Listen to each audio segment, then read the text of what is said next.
Bagaimana jika seseorang sudah terlanjur terjebak dalam lilitan utang? Membayar tentu kewajiban, tapi hidup tak sesederhana itu. Bagi mereka yang masih punya penghasilan, mungkin bisa mencicil sedikit demi sedikit. Tapi di sisi lain, kebutuhan hidup tak bisa ditunda. Makan, sekolah anak, listrik, air, semuanya butuh biaya. Tekanan itu datang bertubi-tubi. Beban mental makin berat. Pertengkaran dalam rumah tangga pun jadi tak terhindarkan. Bahkan untuk sekadar makan saja, terkadang orang harus berutang lagi. Gali lubang tutup lubang hanya demi bertahan hidup sehari lagi. Dan seringkali beban ini dipikul sendiri oleh para pria yang dituntut untuk kuat, padahal hatinya lelah. Zaman sekarang, mencari pekerjaan tidak semudah membalik telapak tangan. Tuntutan hidup datang dari segala arah. Gaya hidup di masa lalu kini menjadi beban di masa kini. Ada yang bisa melewati semua ini, tapi tak sedikit pula yang tumbang. Mental terguncang, bahkan kehilangan arah hidup.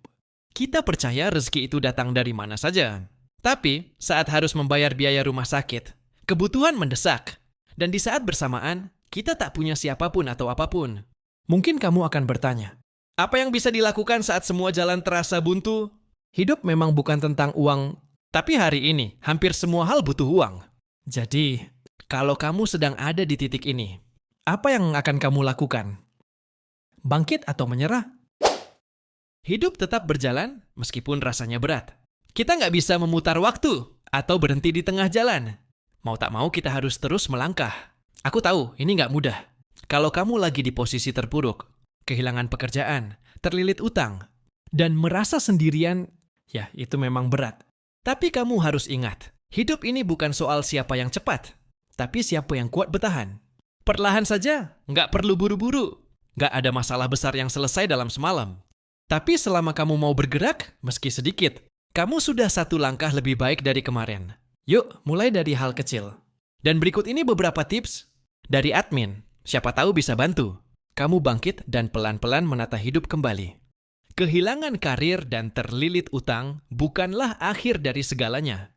Mungkin sekarang terasa berat, dunia seperti runtuh, dan harapan seolah sirna. Tapi percayalah, kamu masih punya kendali atas hidupmu. Ini bukan akhir, ini titik balik.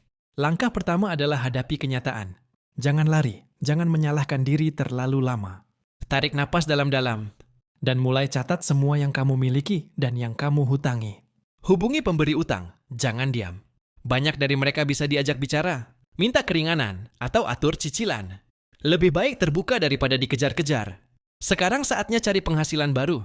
Jangan gengsi. Jadi kurir, jualan online, bantu promosi UMKM, atau mulai dropship barang sederhana. Bahkan skill kecil seperti edit video atau menulis bisa jadi jalan keluar. Bangkit juga secara mental. Jaga semangat, dekatkan diri dengan Tuhan, keluarga, dan teman. Kamu butuh dukungan, dan itu bukan tanda lemah. Itu tanda kamu sedang bertumbuh. Buat rencana meskipun kecil. Hari ini kamu mungkin bertahan, tapi suatu hari nanti kamu akan menang. Jangan malu memulai dari nol, karena banyak orang sukses justru lahir dari keterpurukan. Selama masih ada waktu dan tenaga, kamu masih punya peluang. Bangkit dan menangkan hidupmu kembali. Setiap orang punya titik terendah, tapi yang membedakan adalah siapa yang memilih bangkit. Jangan biarkan utang, kegagalan, atau tekanan hidup mematikan cahaya dalam dirimu. Ingat, sukses itu bukan milik mereka yang tak pernah jatuh, tapi milik mereka yang selalu mau bangun lagi. Kalau kamu lagi berjuang juga, tulis di kolom komentar. Aku siap bangkit. Biar kita saling dukung di sini. Jangan lupa like dan subscribe, karena di channel ini kita bakal terus bahas motivasi, tips usaha, dan cara keluar dari tekanan hidup pelan-pelan tapi pasti. Sampai ketemu di video berikutnya. Kamu kuat, kamu bisa.